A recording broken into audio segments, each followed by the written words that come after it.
আসসালামু আলাইকুম এভরিওয়ান। এই মুহূর্তে আমি আছি এটা কদম ফুলের গাছের সাথে। আসলে কদম ফুল সুঘ্রাণটা কিরকম? আপনার কাছে কেমন লাগে? আমার কাছে কিন্তু খুবই ভালো লাগে। সুঘ্রাণটা এতটা ভালো কদম ফুলের, কিন্তু এই কদম ফুল দিয়ে কি ভালোবাসা হয়? যদি আপনি চান তাহলে হবে। যেকোনো একটি ফুল দিয়ে আপনার মনের মানুষকে বলবেন আমি তোমাকে ভালোবাসি। আসলে কি ফুল কোনোটাই ছোট না, সবকিছুই মহান আল্লাহ তাআলার তৈরি এবং তারই সৃষ্টি। কদম ফুল আমার খুব ভালো লাগে, অনেক সুন্দর ঘ্রাণ, কিন্তু গাছে কদম ফুল ফোটেনি, তাই আপনাদের কদম ফুল দেখাতে পারলাম। দেখেন একটু হাতের দিলে কত সুন্দর, দেখাবার চেষ্টা করছি। প্লিজ। এটি হলো অবস্থিত ঢাকা কারণ বাজার।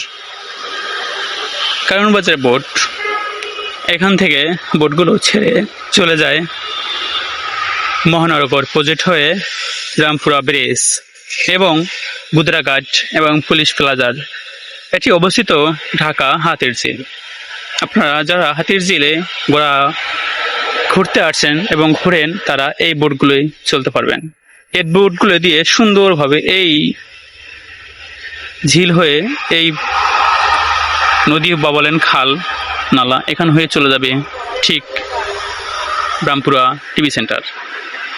এটি হলো হাতির ঝিলের সব থেকে বড় একটি বোট স্থান। এটি হলো কারণ বাজার থেকে এখানে সব থেকে বেশি মানুষ হয়। কারণ বাজার যারা জব করেন, এখান থেকে উঠে সোজা চলে যান গুদরাঘাট, চলে যান রামপুরা টিভি সেন্টার। আর আমি যে দেখাচ্ছি, এই যে পাশগুলো দেখছেন, এখানে সুন্দর একটি মনোরম পরিবেশে বসার ব্যবস্থা আছে। ওখানে বিকালবেলা অনেক মানুষ বসে, এখন হয়তো মানুষ নাই, এখন সবাই ব্যস্ত যার যার কর্মে। বিকালবেলা প্রচুর মানুষ হয় এই হাতির ঝিলে। এই যে দেখতে পাচ্ছেন ইতিমধ্যে চলে যাচ্ছে, এটি হলো হয়তো গুদরাঘাট কিংবা এটা কি বলে পুলিশ প্লাজার কিংবা রামপুরা টিভি সেন্টার হয়ে আসছে। এটি চলে যাবে এখানে। ভিতরে আরেকটি বোট স্টেশন আছে। এটি সব থেকে বাংলাদেশ সবথেকে বড় যে বাজার, কারণ বাজার। পাইকারি রেট জেনে বিক্রি হয় সেটি অপোজিটে।